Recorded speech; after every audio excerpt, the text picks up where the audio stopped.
Leonel Talavera, running for Fullerton School District, Area 5.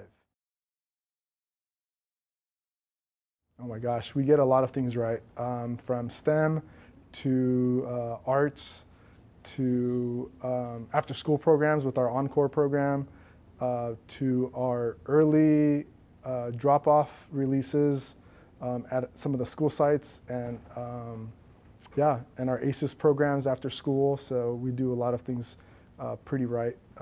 Robotics, Festo, performing arts. I mean, the list can go on. Making sure that families and students both have access and knowledge of all these amazing programs that we offer at the Fullerton School District. I think that's one of the things that we can probably improve on, but it's a very low improvement because we're an amazing school district.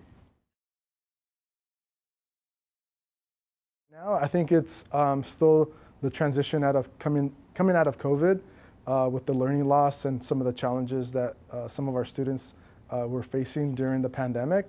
I think we're finally seeing some plateau with some of the challenging behaviors that teachers are seeing in the classrooms, and then also with the learning loss and having access to either internet or additional resources that are impacting both students and parents at home.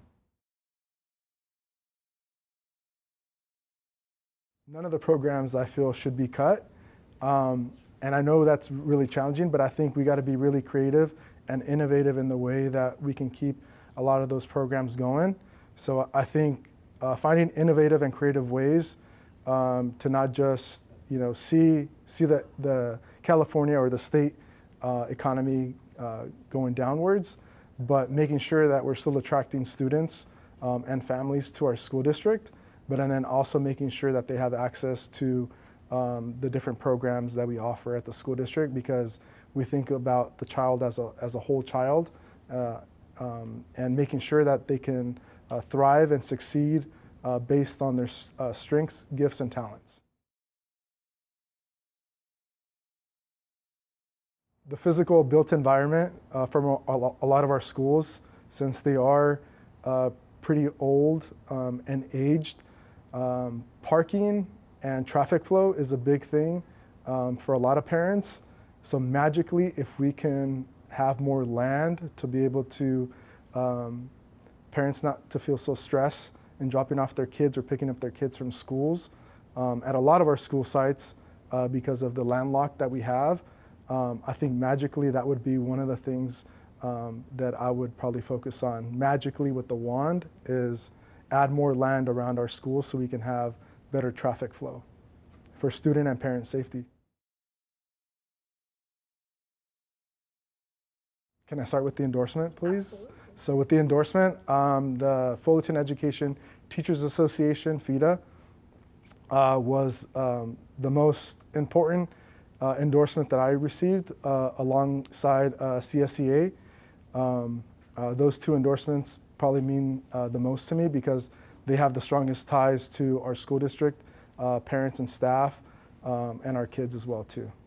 Who donated to my campaign? I had a lot of local friends and relatives that donated to my campaign.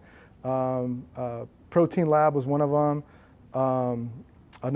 Some other construction companies through my ties through Habitat donated to my campaign, alongside FETA as well too, through one of their opportunities through the ABC fund as well too. So a lot of people that are near and dear to my heart. No one really outside of my personal circle donated to my campaign. Yeah, no, definitely. I think that's one of the things that we're state mandated as a public school district, is to make sure that every kid has access to education, to a free public education.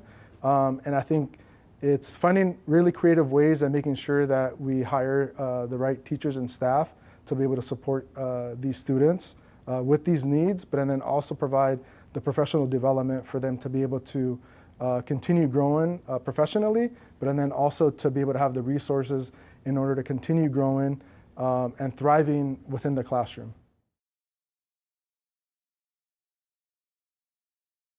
I believe that's not anything that we question at the Fullerton School District, is their immigration status.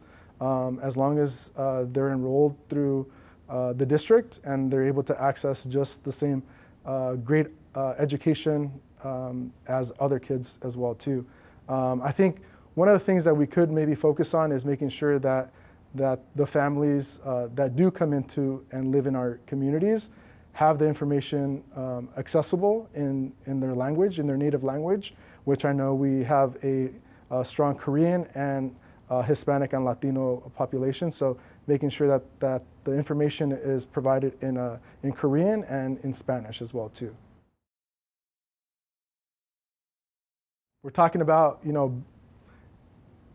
building performing arts centers, making sure that we really modernize our schools to kind of really focus on the needs of the times now would be one of the great things. Also, just accessibility to amazing resources that students need in order to thrive in the classroom when it comes to technology, or even the day-to-day stuff. I would think. Nothing really, I guess, magically. Stuff, Measure N, the bond, I think would be a huge benefit for the district, right? And creating some of those opportunities to be able to build new buildings, modernize stuff in the classrooms, so the teachers have, it makes the teacher's job a little bit easier if that's kind of what they need and want. So definitely on the bond measure, making sure that our school sites look and feel like a second home to our kids. I think that would be kind of one of my magical wands that I would be able to kind of do, is making sure that the kids feel like our school site is their second home, where they can thrive and learn in a really comfortable environment, because they are spending anywhere from 6 to 7 hours a day at our school sites.